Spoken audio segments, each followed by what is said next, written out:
Assalamualaikum warahmatullahi wabarakatuh. Selamat pagi teman-teman semuanya. Pada kesempatan kali ini, kami akan membahas mengenai metode kasus tentang balance scorecard.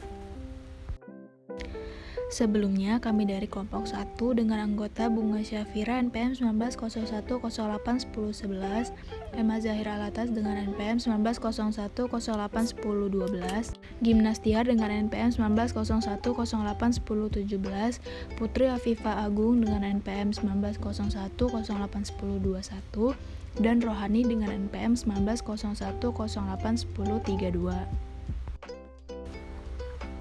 Balance scorecard berasal dari dua suku kata, balance yang artinya berimbang dan scorecard yang artinya kartu skor. Pada awalnya, balance scorecard atau disingkat BSC digunakan untuk memperbaiki sistem pengukuran kinerja eksekutif. Dengan BSC, perusahaan jadi lebih tahu sejauh mana pergerakan dan perkembangan yang telah dicapai.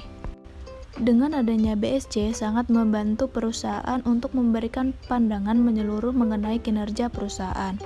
Agar kinerja lebih efektif dan efisien, dibutuhkan sebuah informasi akurat yang mewakili sistem kerja yang dilakukan. Metode BSC mengukur kinerja dalam 4 perspektif, yaitu perspektif finansial, perspektif pembelajaran dan pertumbuhan, perspektif proses bisnis internal, dan perspektif pelanggan. Balance scorecard sebagai sistem manajemen strategis tujuannya adalah untuk mengidentifikasikan sebab-sebab kegagalan dari beberapa perusahaan dan keberhasilan dari perusahaan yang lainnya. Balance scorecard selain dapat berfungsi sebagai alat pengukur kinerja, juga dapat sebagai alat ukur keberhasilan organisasi yang bersifat multidimensional, yang dikembangkan sebagai dasar dan pedoman untuk menetapkan beberapa hal. Berikut contoh metode kasus mengenai balance scorecard di perusahaan farmasi PTX. Perusahaan farmasi di Tangerang mempunyai beberapa departemen.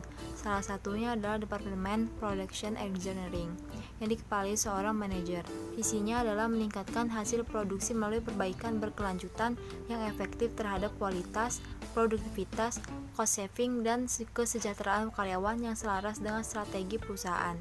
Karyawan PA mempunyai tanggung jawab sesuai area kerja masing-masing, yaitu produksi non-berketalaktam, produksi berketalaktam, produksi obat tradisional, produksi PKRT, dan maintenance. Aktivitasnya adalah perbaikan quality, productivity di produksi sesuai dengan target perusahaan. Karyawan PA bertanggung jawab penuh terhadap keberhasilan dari setiap perbaikan yang dikerjakan, bernilai tambah bagi produksi dan dilaporkan dalam format A3 report. Contoh penilaian kinerja karyawan Production Engineering dapat dilihat pada penelitian berikut. Bertujuan untuk melakukan perbaikan pada sistem penilaian kinerja karyawan di Departemen PA melalui 4 perspektif balance scorecard, sehingga dapat memberikan kontribusi positif terhadap pencapaian kinerja perusahaan serta mendukung visi dan misi perusahaan.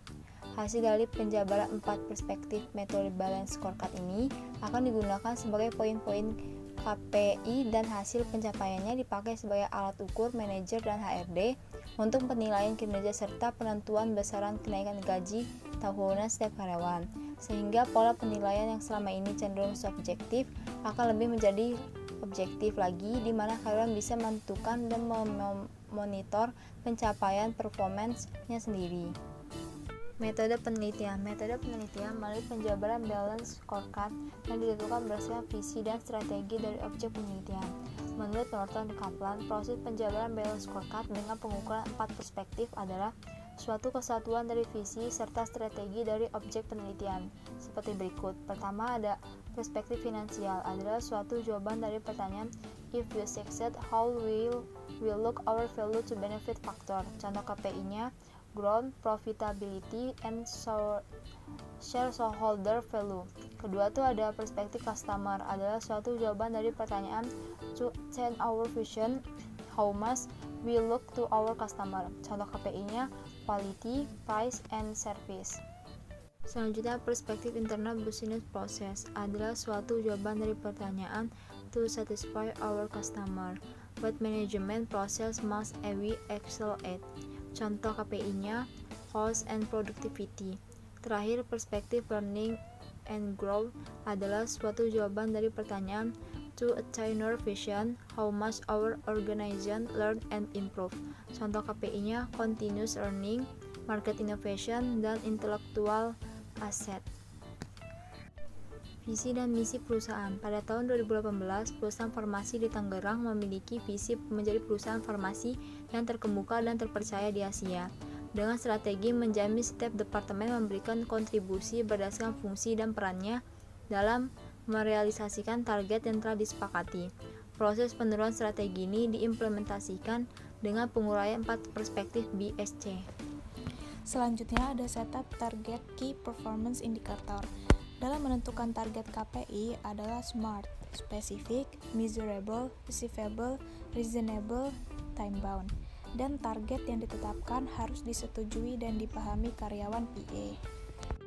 Monitoring hasil coaching dan feedback. Langkah selanjutnya adalah monitoring terhadap hasil pencapaian, coaching, dan feedback. Proses ini merupakan diskusi antara karyawan dan manajer dalam memastikan perbaikan yang telah dilakukan benar-benar sudah mencapai target. Dan jika tidak sesuai, ada feedback dari setiap karyawan supaya pencapaian ke depannya lebih baik lagi. Penilaian kinerja tahunan. Hasil monitoring pencapaian KP untuk melanjutkan akan dipakai untuk mereview proses penilaian kinerja setiap karyawan dengan cara pembobotan setiap KPI dan menggunakan sistem grading atau persentase pencapaian dikalikan dengan bobot KPI untuk final penilaiannya.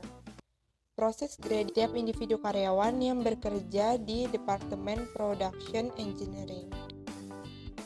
Jadi kesimpulannya, perbaikan sistem penilaian kinerja karyawan melalui setup KPI dengan pendekatan 4 perspektif balance scorecard di Departemen Production Engineering akan menjamin kesesuaian dengan visi dan strategi perusahaan, sehingga terjadi siklus perbaikan berkelanjutan di mana karyawan PE ini akan termotivasi untuk terus-menerus melakukan perbaikan, sehingga terciptanya hubungan yang harmonis antara karyawan, manajer, dan perusahaan untuk memperoleh keberhasilan dalam mengimplementasikan performance management system, yaitu dengan keefektifan dalam pemberian coaching dan feedback antar manajer dan karyawan, serta komitmen dari pihak manajemen untuk menentukan ukuran kinerja yang terukur secara objektif sehingga bisa tercapainya visi dan misi serta tujuan perusahaan.